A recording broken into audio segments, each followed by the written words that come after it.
Item ಯಾವುದೇ ಇರಲಿ try ಮಾಡಿ ಆಚಿ ಚಿಕನ್ ಮಸಾಲಾ. ಆಚಿ ಚಿಕನ್ ಮಸಾಲಾ ಡೆಫಿನೆಟ್ಲಿ ನಮ್ಮ ಸಿನಿಮಾ ಪ್ರೇಕ್ಷಕರು ಅಂದ್ರೆ ನಿಜವಾಗ್ಲೂ ತುಂಬಾ ಸಿನಿಮಾನ ಇಷ್ಟಪಟ್ಟು ಮನ್ಸಾರೆ ಸಿನಿಮಾನ ನೋಡೋರಿಗೆ ಖಂಡಿತ ಇದು ಖುಷಿ ಕೊಡುತ್ತೆ. ಈ ರೀತಿಯಾದಂತ ಒಂದು ಸಬ್ಜೆಕ್ಟ್ಗಳು ಕಥೆಗಳು ಗೆಲ್ಬೇಕು ನಮ್ಮ ಭಾಷೆಯಲ್ಲಿ. ಯಾಕಂತ ಹೇಳಿದ್ರೆ ನಾವು ಸಾಕಷ್ಟು ಸಿನಿಮಾಗಳನ್ನ ನೋಡ್ತಾ ಇದೀವಿ, ಯಾವ ತರ ಸಿನಿಮಾಗಳು ಗೆಲ್ತಾ ಇದೆ ಇವಾಗ ಅನ್ನೋದನ್ನ ನೋಡೋದಾದ್ರೆ ನಮಗೆ ಊಹೆ ಮಾಡೋಕ್ಕೂ ಆಗಲ್ಲ. ಸೊ ಆ ತರ ಪರಿಸ್ಥಿತಿಲಿ ಇದೀವಿ ನಾವು ಇವಾಗ. ಸೊ ಅಂಥದ್ರಲ್ಲಿ ನಮ್ಮ ಒಂದು ಕತೆ ತುಂಬಾ ವಿಭಿನ್ನತೆ ಇದೆ. ಆ್ಯಂಡ್ ರಾಜ್ಗುರು ಅವರು ತುಂಬಾ ಚೆನ್ನಾಗಿ ಈ ಒಂದು ಕಥೆನ ಬರೆದಿದ್ದಾರೆ.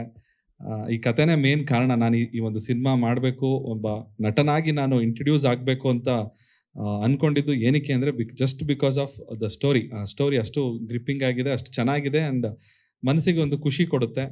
ಈ ರೀತಿಯಾದಂಥ ಪ್ರಯತ್ನಗಳು ಗೆಲ್ಲಬೇಕು. ಯಾಕಂತ ಹೇಳಿದ್ರೆ ದೊಡ್ಡ ದೊಡ್ಡ ಸಿನಿಮಾಗಳು ಮಾಡ್ತಾ ಇದ್ದಾರೆ, ಅವರು ದೊಡ್ಡ ಮಟ್ಟದಲ್ಲಿ ರಿಲೀಸ್ ಮಾಡ್ತಾರೆ, ಅವ್ರದಂಥ ದೊಡ್ಡ ಸ್ಟ್ರಾಟಜಿಗಳಿರುತ್ತೆ, ಮಲ್ಟಿ ಲ್ಯಾಂಗ್ವೇಜಲ್ಲಿ ಮಾಡ್ತಾರೆ, ಬೇರೆ ಬೇರೆ ಭಾಷೆಗಳೆಲ್ಲ ಸಿನಿಮಾ ಡಬ್ಬಿಂಗ್ ಆಗುತ್ತೆ.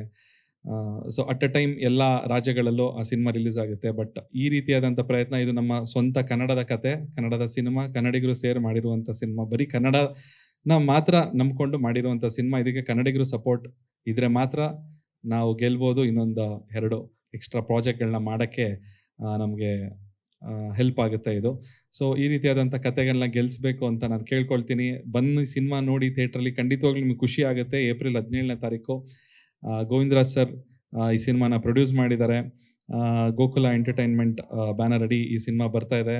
ಈ ಕತೆಗೆ ಇವರು ಬಂಡವಾಳ ಹಾಕಿರೋದು ಅವರ ಒಂದು ಟೇಸ್ಟ್ ಏನಿದೆ, ಸಿನಿಮಾ ತೆಗಿಬೇಕು, ನಾನೊಬ್ಬ ಪ್ರೊಡ್ಯೂಸರ್ ಆಗಿ ಕನ್ನಡ ಸಿನಿಮಾ ಇಂಡಸ್ಟ್ರಿಯಲ್ಲಿ ಹೆಸರು ಮಾಡಬೇಕು ಅಂತ ಅವರು ತುಂಬ ಕನಸು ಕಟ್ಕೊಂಡಿದ್ದಾರೆ, ಒಳ್ಳೊಳ್ಳೆ ಸಿನಿಮಾಗಳನ್ನ ಮಾಡಬೇಕು ಅಂತ.